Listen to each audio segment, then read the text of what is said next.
Բարև ձեզ Տիկին Ադանալյան, շնորհակալ ենք, որ եկաք տաղավար։ Տիկին Ադանալյան, վերջերս դուք կառավարության դիմաց էիք, որտեղ Հայաստան ժամանած Ուրսուլա ֆոն դեր Լայնի նստեյության ասելիք ունեիք, այդ ժամանակ նա կառավարությունում էր եւ մենք տեսանք միջադեպ անգամ տեղի ունեցավ հենց կառավարության դիմաց եւ ըստ էության դուք բղավում էիք, որ մարդասպաններ են, մինչեւ անգամ ոստիկաններին էիք մեղադրում։ Գիտենք, որ տարիներ շարունակ պայքարում եք ձեր որդու սպանության բացահայտման նպատակով, բայց մենք այսօր ունենք այս Նիկոլ Փաշինյանի կողքին կանգնած Ուրսուլա ֆոն դեր Լայնը գովերգում էր Հայաստանում թևածող ժողովրդավարությունը այն իրականության մեջ, երբ Հայաստանի բանտերը ուղակի լցված են քաղբանտարկյալներով, որ օրինակ նույն ձեր քաղաքապետը Վարդան Ղուկասյանը եւս այսօր կալանքի տակ է եւ բազում այսպիսի անուններ Արմեն Աշոտյան, Վարդան Ղուկասյան, Դավիթ Ղազինյան, տնային կալանքում գտնվող դա եւս կալանք է, Սամվել Կարապետյան, Բագրատ Սրբազան, խնդրեմ, ինչ տեղի ունեցավ կառավարության դիմաց եւ ինչու դուք այդպես ինչ որտեղ նաեւ հունից դուրս եկաք, խնդրեմ։ Հետևյալն էր, հիմնական իմ գնալու նպատակը, զուտ հետևողական լինելով, որ Եվրոհանձնաժողովի նախագահ Հարգարժան տիկինը Ուրսուլա ֆոն դեր Լայնը գնացել էր Նիկոլի հետ աշխատանքային հանդիպման, այդ իսկ առումով, այդ կապակցությամբ ես փորձեցի որոշակի ձևով հասանելի դարձնել այս տիկնոջը, ով եւ ընդհանրապես իրենց գործընկերները հակված են դրական լույսի տակ ներկայացնելու Նիկոլ Փաշինյանի ընդհանրապես իշխանական գործունեությունը եւ ի ցույց բոլորի նաեւ այս տիկնոջը հայտնել, որ դա բոլորովին այդպես չէ, դա շինծու բեմականացում է եւ Հայաստանի ներսում չկա նման իրավիճակ, դա պարզապես փոխհամաձայնեցված ինչ-որ քաղաքական նկատառումներ են։ Եվ քանի որ գտնվում էի կառավարության շենքի տարածքում, այդտեղ բազմաթիվ մարդիկ կային, բազմաթիվ քաղաքացիներ, տարածքը հանրային տարածք էր, անցուդարձ էին անում անցորդները, կային լրագրողներ, այլ քաղաքացիներ եւ այլն։ Կար ոստիկանական մեծ հոծ բանակ, եւ մեկ-երկու անգամ տարբեր ոստիկաններ մոտեցան ինձ, թե հնարավոր է ստեղից տեղափոխվեք մեկ այլ տեղ։ Ես հարցրեցի, թե ինչն է պատճառը եւ ինչու հատկապես ինձ մոտեցաք, պատասխանեցին, թե հենց ուղակի ձեզ մոտեցանք, ուղակի ուզում ենք եթե հնարավոր է մի քիչ այն կողմ գնաք, ու այն կողմ գնալու որևէ անհրաժեշտություն չկա եւ եթե անգամ լիներ, ես ինքս ինքնական պատրաստական էի այն կողմ գնալու։ Հետո մոտեցավ մեկ այլ ոստիկան, ես իհարկե չգնացի, ասեցի, որ ինչպես բոլորը, այնպես էլ ես պիտի կանգնած մնամ այստեղ, որովհետեւ ոչ մի անհրաժեշտություն չեմ տեսնում եւ ձեր արած առաջարկությունը անտեղի է։ Մոտեցավ քիչ անց մեկ այլ ոստիկան, բա տիկին կներեք էլի, որ խնդրեմ մի քիչ այն կողմ կգնաք, վայ, ասես, այս ինչ եք բոլորդ ինձ տեսում, այսքան մարդկանց մեջ, այսքան ժողովրդի մեջ այդ ո՞նց է գնում գալիս եք ինձ եք մոտենում, ասում եք կարաք մի քիչ այն կողմ գնանք, այն կողմ այս ուր գնամ, օրինակ ուր գնամ այն կողմ, մի հատ տեղ ցույց տվեք գնամ։ Բա թե չէ, ուղղակի բոլորին էլ ասում ենք բան, ես ասեցի կարող է դուք ուղարկված եք։ Դա երկրորդ առիթներ արդեն բնականաբար կասկած առաջացավ, առաջինի դեպքում էլ ունեի կասկածը, սակայն դեռևս հիմնավոր չէր։ Բա չէ ինչ եք խոսում, մենք հիմա բոլորին էլ այստեղից կասենք կն, ասի ոչ, վերևում բոլորը ովքեր նստած հիմա կամերաներով նայում են, ներքևում ինչ այլնում, այդ թվում նաև դրսի անվտանգության աշխատողները իրենց ականջներին ստանալով որոշակի տեղեկություններ ճանաչում այն ՔՊ-ի վերնախավը եւ ըստ երևույթին դուք ինչ որ հրահանգ ստացաք, որպեսզի շատ ներողություն ես բարիս համար կայք ինձ տեղից ցրեք։ Բա չէ նման բան չկա, սխալ կարծիք ունեք, բան ասի թե որ նման բան չկա, ինչպես բոլորը, այնպես էլ ես այստեղ կանգնած եմ մնալու։ Քիչ անց մոտեցան մեկ այլ ոստիկանական մեքենաներ եւ տեղից իջավ ինչ որ մեկը շատ հաղթանդամ ոստիկան, սև պերետավոր նշեմ իդեպ։ Այդ նախորդ ոստիկանների հետ առանձնապես այս վիճաբանություն բան չեղավ, զուտ նկարագրեցին ինչ որ եղել էր այդ խոսակցությունը, մոտեցավ սենց հեգնական հայացքով, ինձ բոյով հաղթանդամ, սև պերետը քաշել այդ հոնքերին, սև ակնոցներով, գիտենք կինոյի միջի տղենա։ Մոտեցիր այն սենց հեգնական բանով բերանը բացել ա միջև ականջները, յանի ինքը սենց եսի մովա, բա թե ստեղից պետք է գնաք բան, եսի միջ տենց իրա կեղտոտ ժարգոնային ձևերով, ասի ով ես դու։ Բա ով որ եմ, ասի քո նման ոստիկան, այս 12 տարվա մեջ սպաշկեկով տեսել եմ, տենց էլ ասել եմ, այդ բառն էլ օգտագործել եմ։ Ասի դու չես կարող իմ հետ տենց խոսաս, նախ էլ քեզ կարգի հրավիրի, ով ես դու։ Ու տենց այդ պահին արդեն մյուս ոստիկանները մոտեցան, խառնվեցին իրար, թե դրան տարան են կոմ, իդեպ երևի գիտեին դրա բարոյական հատկանիշները, գիտեին, որ ինքը կարա տենց բաներ սադրի վիճաբանություններ եւ այլն, ինքը ակնհայտորեն սադրում էր ինձ։ Հետո մոտեցավ վարչություններից մեկի պետը, կարծեմ հասարակական անվտանգության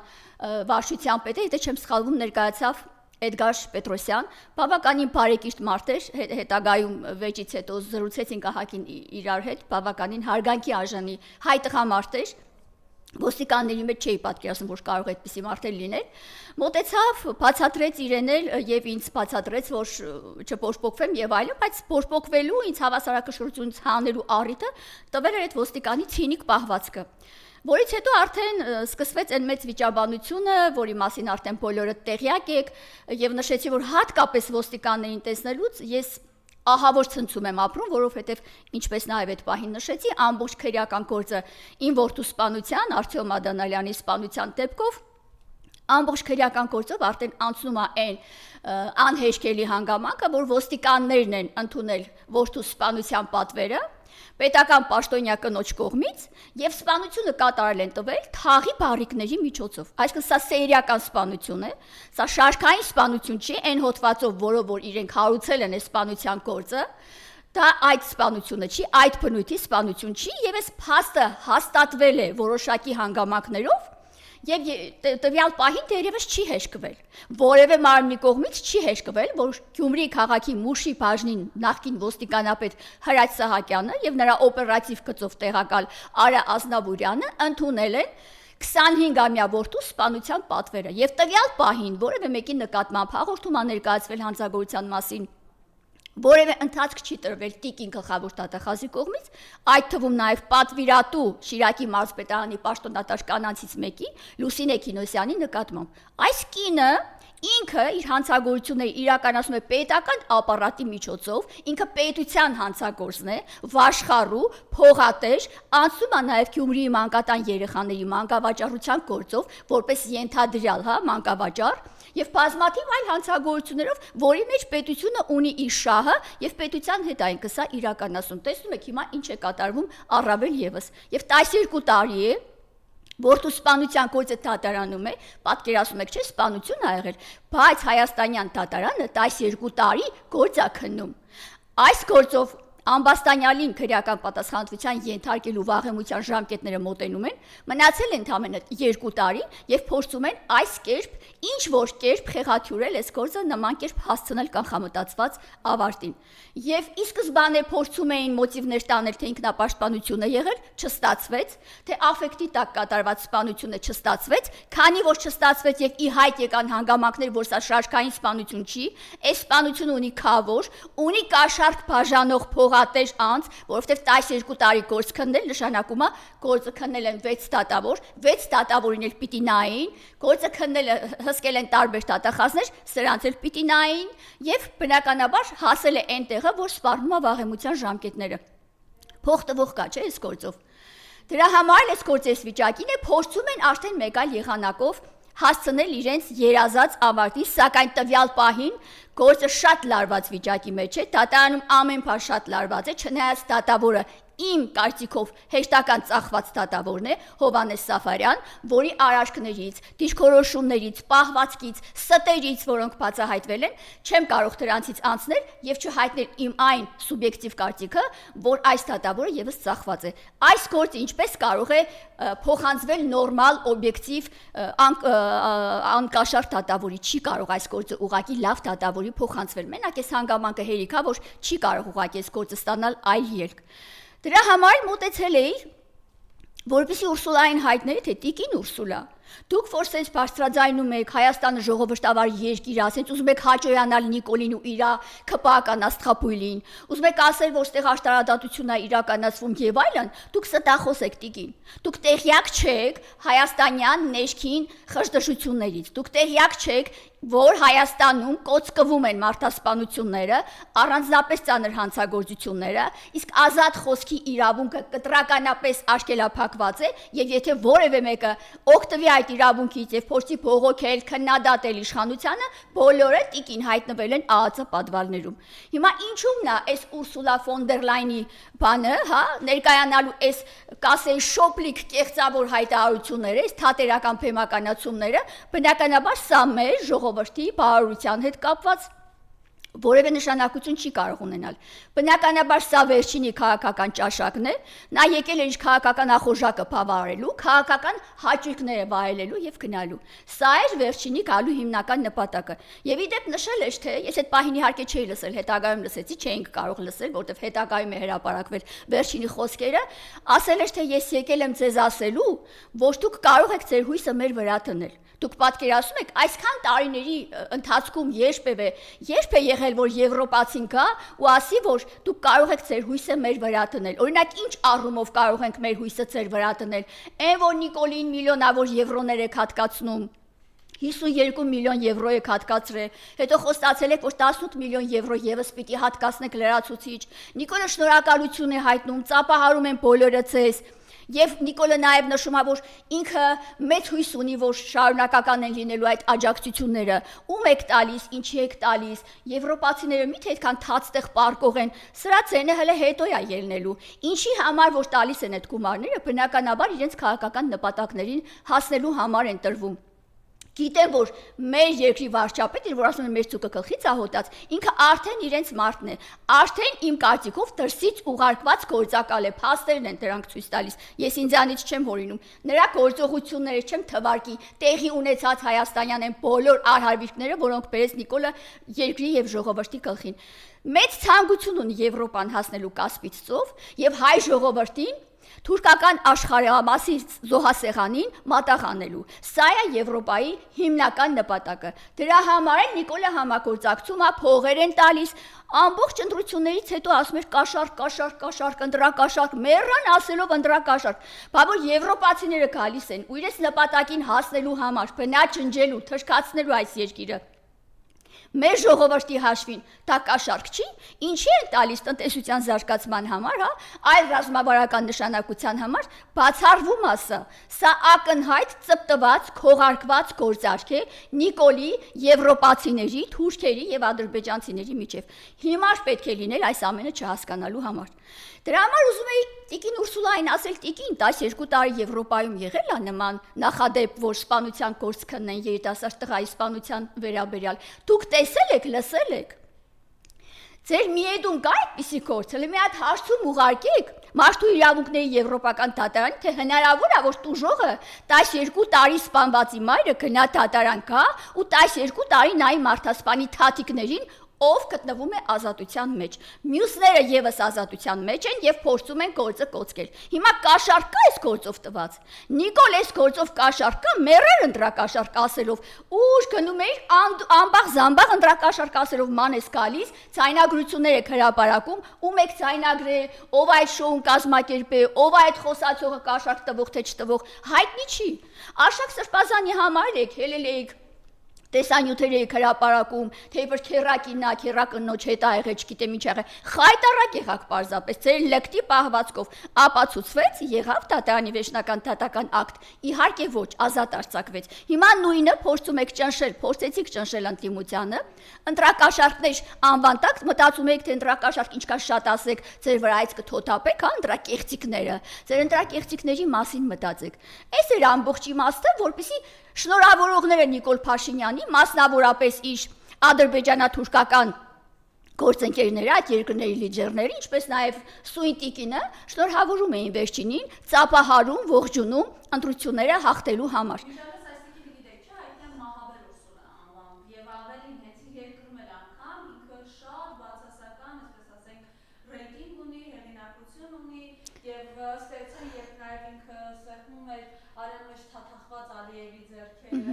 Սա ևս ցուցիչ է եւ կան Բաքվից Երևան եւ որևէ ասելիք չունենան այնտեղ օրինակ խոշտանգող մեր հայրենակիցների վերաբերել գալ Երևան եւ նույն օրը Հայաստանում ձերբակալում հետո կալանքի են տանում գնդապետի ով հայրենիք է պահել ով ազատագրել է Ռոբերտ Աբաջանի Ալիանի Քյարամ Սրոյանի դիրքը եւ անգամ 20 թվին էլ ադրբեջանցու է ծեծել որովհետեւ լկտի պահվածք է դա դրսեւորել մեր հայ զինվորների նկատմամբ սահմանազատման ժամանակ։ Այո, լրիվ իրավացեք, ձեր ասածը փաստարկված են, այրունոտ թաթիկներով կինը, եկել էր այրունոտ թաթիկներով Նիկոլի ձեռքը եւս սեղմելու, այրունոտ են եղել նաեւ Ալիևի ձեռքերը, բնականաբար արդեն ակնհայտ է, հա, որ սա այլ Էփշտեյնական մեկ այլ ուրիշ ուրիշ տեսանկյունի արարք է, ինչպես կարող են իրենց նպատակներին հասնել անցնելով մեկ այլ երկրի, արդեն իսկ ցեղասպանություն տեսած երկրի ժողովրդի արյան վրայով։ Այո, քաղաքակիրթ երկրներում բոլորը քննադատում են, շատ խորը քննադատում են այս տիկնոջը եւ պատահական չի, որ հենց այս տիկինն է հայտնվել Նիկոլի հետ այսպիսի քաղաքական գործարքների գնալու։ Սա էր ամբողջ նպատակը, իսկ ընտրությունների վերաբերյալ ինչ որ կատարվեցին ընտրությունների ժամանակ խայտառակություն էր, որովհետեւ Նիկոլն ինքը բոլորիդ է հայտնի, թե ինչպես ընտրությունների գիշերը երկուսին արդեն վեր թռած իրեն ավանդական կեպկիով բաներ անում, կեպիով հայտնում էր, որ իրենք հաղթել են, իրենք արդեն ցայների մեծամասնություն ունեն, միշտեղ թերևս 10-13% նրա տարածքներից տեղեկություններ հայտնվել, եւ բնականաբար արդեն մոտ առաջացել են վախի մթնոլորտը, որովհետեւ տվյալ պահին ինքը հասկացել էր, որ իրենք հետ են եւ կարող է իրենց պարտությունը անշրջելի հետևանք ունենալ, դրա համար վեր թռավ տեղից ու անցավ իր այդ չար գործերին, այդ նենք գործերին եւ փորձեց այս կերպ հեշտական անգամ տիրանալ իշխանությանը, հեշտական անգամ այս ընտրությունները իմ կարծիքով դարձյալ իշխանազավթելու, իշխանությունը գրավելու մեթոդ էր, որևէ ազնիվ արտար ընտրություն չի եղել, որովհետեւ ընտրություններից առաջ էր, ինչպես գիտեն բոլորը, մեր հայրենակիցները բոլորը գիտեն, թե ինչպիսի պաշկևադրումներ էր անում, թոշակառուների հարցերն էր լուծում, մինչ այդ կռիվ էր անում թոշակառուների թոշակները 10,000 դրամ բարձրացնելու համար ու նաև հեգնում, թե ինչ պիտի անեք այդ 10,000 դրամը, մարդիկ էլ հակադարձում էին, թե ինչ պիտի անեն, մի մասը ծիծաղելով, մի մասը լուշ, մի մասը կեսկատակ ու չբարձրացրեց։ Դա մարտ, փետրվար, մարտ ամիսներին էր, բայց ինչպես եղավ, որ ընտրությունների նախաշեմին արդեն հանկարծակին Նիկոլը որոշեց գնալ այդպիսի զոհողության, ծիծաղելի է, չէ՞,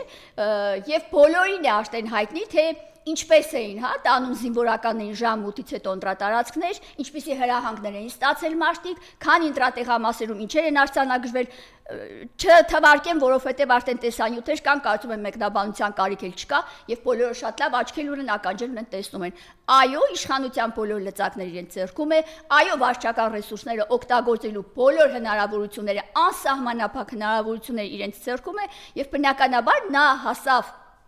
ընտրությունների չակեշներով հաղթանակին այս եղանակով դրա համար էլ ուրսուլաները շնորհավորեցին նրան, որովհետև ներդրում ունեին, թե ֆինանսական, թե այլ աջակցության ներդրումներ ունեին, դրա համար Նիկոլը փորձեց այս կերպ ընտրությունները հաղթել։ Կուզենայի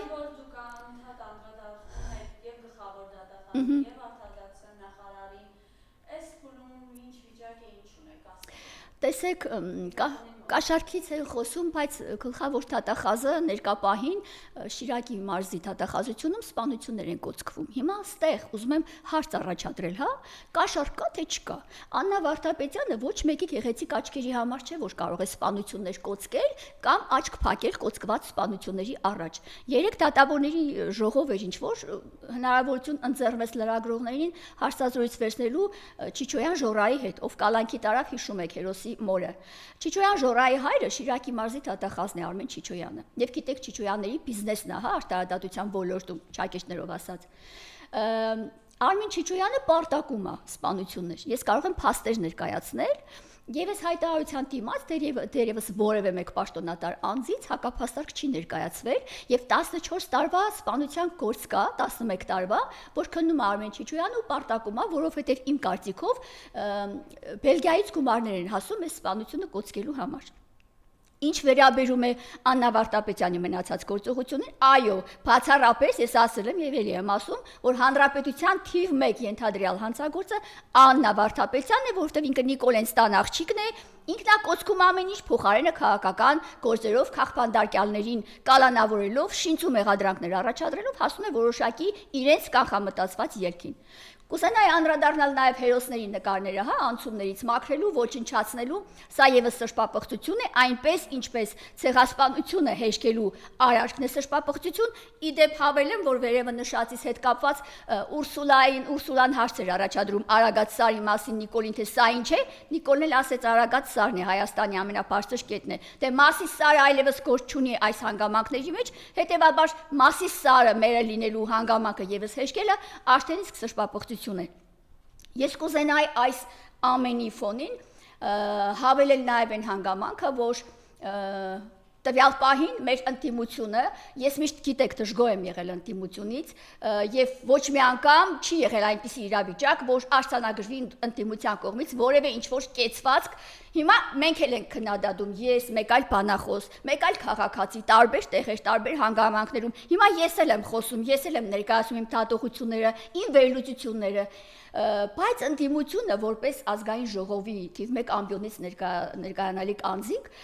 նույն բանախոսի, նույն բանավեճի, նույն վերլուծությունների մակարդակով են կարողանում իրենք ինչ-ինչ հարցեր բարձրացնել։ Այսինքն ընդդիմություն լինելը դա դերևս չի նշանակում լեզվակռիվ անել։ Ես էլ կարող եմ լեզվակռիվ անել, բայց գործ աշխատանք չի եղել երբևէ։ Հիմա հարգելի ընդդիմություն, հասկանալի է, որ դուք չունեք ռեսուրսներ վարչական, հասկանալի է, որ ձեր ձեռքերը ինչ որտեղ չեն կարող ինչ-ինչ բաների հասնել, բայց եթե դուք հասել եք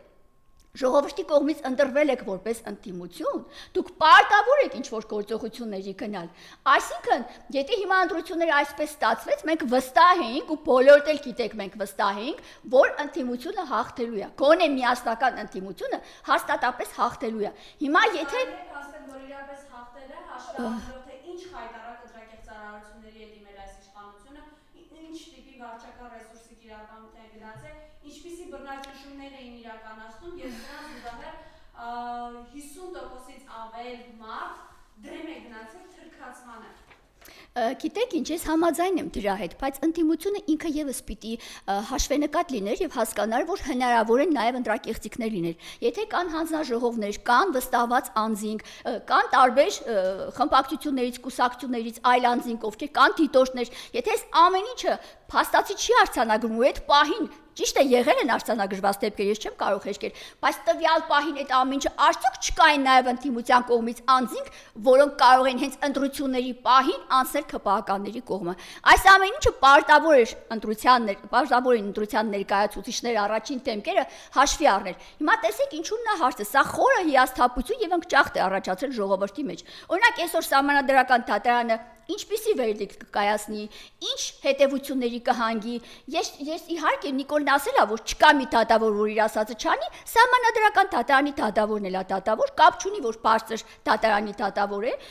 բայց ամեն դեպքում անելու է Նիկոլի ասածը, որ Նիկոլը այդքան ընտրակեղծիքների գնա, այդքան տանջվի, այդքան ընկնի այս կողմ, այն կողմ, այդքան բաներ կազմակերպի ու հասնի նրան, որ ինքը չակերտներով հաղթել է, հիմա թույլ կտա, որ նորից ընտրություններ լինի, որ ինքը ստիպված նորից նման բաներ անի, դա լինելու բան չի, անհնար բան է։ Ինչքան էլ որ շեշտվեն, որ ձայներ են փոշիացվել, տասնյակ քաղաքացիների ձայներ են արժեզրկվել եւ այլն, դա Նիկոլի համար որևէ նշանակություն չունի։ Եթե Նիկոլի համար 5000 զոհված զինվորների մահը նշանակություն չունի, ցեղասպանությունը նշանակություն չունի, ընտրությունների հետ կապված ինչ-որ քաղաքացիների ձայների արժեզրկվելը պիտի նշանակություն ունենա, դա բացառվում է։